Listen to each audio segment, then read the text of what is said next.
Welcome. Today we're going to go over how to clock in and out while entering a quantity and jobs and things like that as well.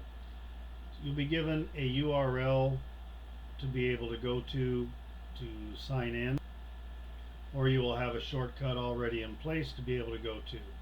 It's going to bring us to our sign in page. We're going to enter our badge ID. This could also be considered a card ID, a clock ID.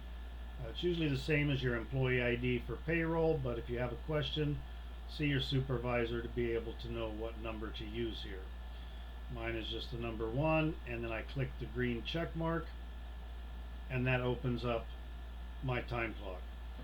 You can see here I've got the ability to start my day, go to lunch, come back from lunch. Time's out quickly, sorry about that.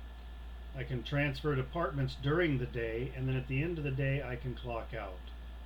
So to clock in, I'll just press start. I need to select a job and click OK. I'm clocked in. I'm now doing that job and doing whatever that job entails. I'm logged out. I go to work.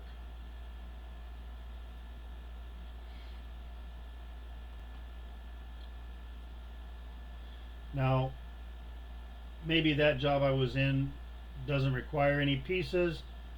I'm just selecting that job while I do something before I begin a job that requires my piecework. So I'm going to clock back in, check mark. At that point, since I don't have any pieces to add, I can click transfer, go to my job that will have the pieces, and then click OK. Now I can go to work for that, and it logs me out here. Log back in. We'll let this continue, and we'll come back to clocking out and entering the pieces. But in the meantime, PTO requests. We click on this button. I can see what I have pending. If any were approved, the top would be in green. I can edit these up until the moment that they are approved or rejected. And there we can see now 2 hours. If I need to request more time, I can click here, choose the date. Maybe I want the 13th off. If it's only going to be a partial day, I'm going to uncheck all day and put in the number of hours. I'm also going to put in the time that I'm going to start these 4 hours of PTO or personal, whatever you prefer to call them here. If it's for all day though, I just click here all day. I would put in my 8 or my 7.5, whatever it is I'm requesting. If I need to add a note, I can. The supervisor would be able to see what you list here and may be helpful in determining whether to approve or deny your request.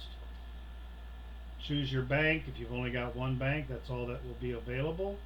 If all this looks good, you can generate. You've got one more chance to fix anything that doesn't look right. If this looks good, you'll click confirm request. I can see that it's generated, and I click OK. I can go over here to August, and I see the 13th. It's there and it's pending. I can click here to see things in a list format, which is going to break out the notes, the hours, whether it's pending or approved or rejected, the dates and things like that. Remember, once it's approved or rejected, I will no longer be able to delete or edit this. Clicking back on calendar view, I can see what's going on here. Now, again, you've got the Spanish ability here if Spanish is a stronger language for you to read in, or you can just click English and use English, whichever's preferable for you. Now I can navigate to look at my timesheets, to look at my PTO banks, to request time off from here. I can also click on the logo, and it's going to return me back to my time clock. So right now I'm done.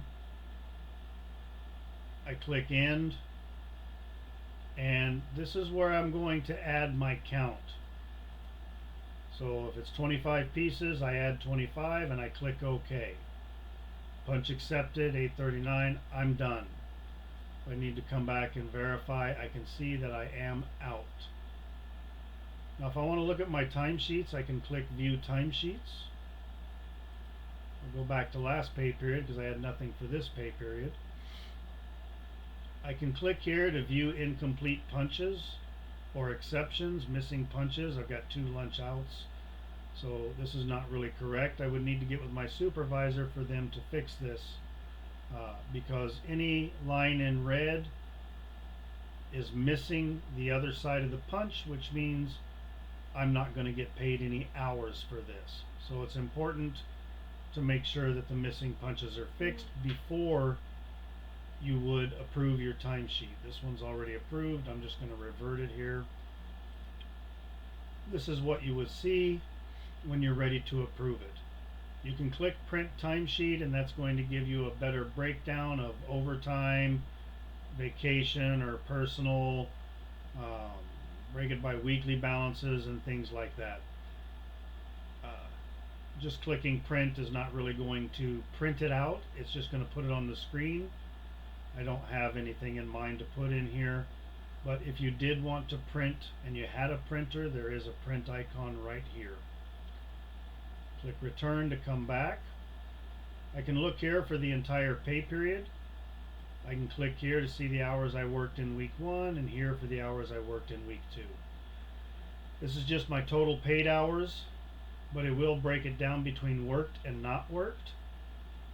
If I have any not worked, it'll total them all here, but then it would break it down below by personal, holiday, any other types like that that I may get that I didn't actually clock in and work for. My unpaid is going to be my lunches or any absences if I'm attached to a schedule and didn't come in. The dollars is only for things like per diem, bonus, commission, tip, things like that. A dollar amount that is put into my timesheet to reimburse me for something. This does not calculate your hours times your pay rate. Only for tip, bonus, commission, things like that. So if all this looks good, I'm going to go ahead and click approve.